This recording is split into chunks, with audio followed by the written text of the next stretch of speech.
ಅವರಿಗೆ, ಜಗದೀಶ್ ಶೆಟ್ಟರ್ ಅವರಿಗೆ, ಭಾರತೀಯ ಜನತಾ ಪಕ್ಷಕ್ಕೆ, ಬೋಲೋ ಭಾರತ್ ಮಾತಾ ಕಿ.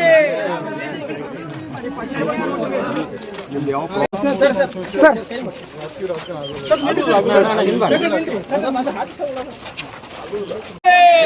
ರಮೇಶ್ ಜಾರಕಿಹೊಳಿ ಅವರಿಗೆ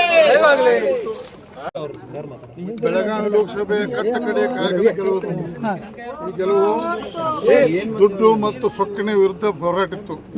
ಒಬ್ಬ ಸಂಭಾವ್ಯ ವ್ಯಕ್ತಿ ಅನ್ಯಾಯದ ವ್ಯಕ್ತಿಗೆ ಟಿಕೆಟ್ ಕೊಟ್ಟ ನಂತರ ಬಿಜೆಪಿಯವರು ಎಲ್ಲ ಸಾಮಾನ್ಯ ಕಾರ್ಯಕರ್ತ ಸಹಿತ ತಮ್ಮ ಸ್ವಂತ ದುಡ್ಡಿನಿಂದ ಸ್ವಂತ ಮನೆಯಿಂದ ಊಟ ಮಾಡಿ ಕೆಲಸ ಮಾಡಿ ದುಡ್ಡಿಗೆ ಅಹಂಕಾರವಾದಂಥ ಕ್ಯಾಂಡಿಡೇಟ್ ಸೋಲಿಸ್ಯಾರ.